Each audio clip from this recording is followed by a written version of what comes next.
ভাই রে ভাই, আর কিছু বাকি থাকলো না। হাঁসের মাংসের মশলাও এখন বিক্রি হয়। আর কয়দিন পর দেখবো ভাই হরিণের মাংসের মশলা পাওয়া যাচ্ছে। তো যাই হোক, যত রকমের খাবার আসলে তত রকমের মশলাই হওয়া স্বাভাবিক।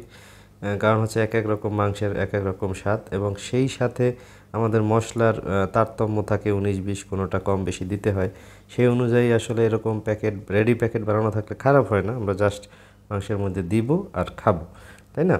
তো এই প্যাকেটটা কিন্তু আমরা দেখতে পাচ্ছি এখানে উপকরণে কি 1.5 কেজির একটা মাংস নিতে পারবেন, হাঁস নিতে পারবেন।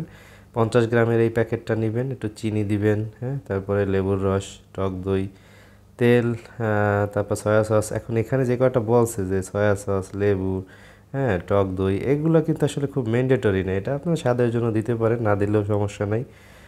শুধু মশলা দিয়েও হাঁস অনেক মজা। তো এসব যে আমরা দেখতে পাচ্ছি বিএসটিআই বা ওরকম কোনো অনুমোদন নাই, কারণ এটা লজিক যে ব্র্যান্ডটা দেখা যাচ্ছে এরা ওরকম বড় ন্যাশনাল কোনো ইয়া না। এরা আসলে ওরকম নিবন্ধিত প্রতিষ্ঠান না। এই জন্যই হচ্ছে এদের কোনো নাম্বার নাই, জাস্ট হয়তো উদ্যোক্তার কোনো পণ্য। তো এটা আমরা খুলে দেখি মশলাটা কেমন, আর এটা দিয়ে রান্না করেও আপনাদেরকে এখন দেখাবো, মানে খেয়ে স্বাদ কেমন হয়। এই যে দেখতে পাচ্ছেন কালারটা, ফ্লেভারটা কিন্তু ভালোই লাগতেছে, দেখে মনে হচ্ছে খারাপ হবে না। তো চলেন আপনাদেরকে এখন একটু মানে রান্না করাটা কেমন সেটা দেখাবো। এই যে দেখেন মাংসের কালার, হাঁসের মাংসের মশলা দিয়ে হাঁসের মাংস রান্না করলাম। অসাম, লোভনীয়, তাই না?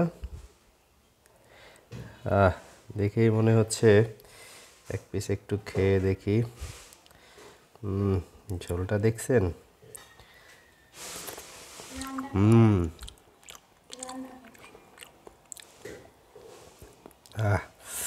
সেই হয়েছে, সেই মশলা অনেক সুন্দর।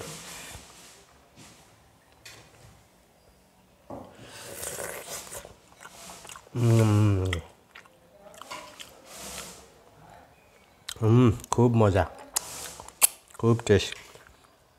আপনারাও খেতে পারেন। ধন্যবাদ সবাইকে, চ্যানেলটা সাবস্ক্রাইব করবেন। Bye bye.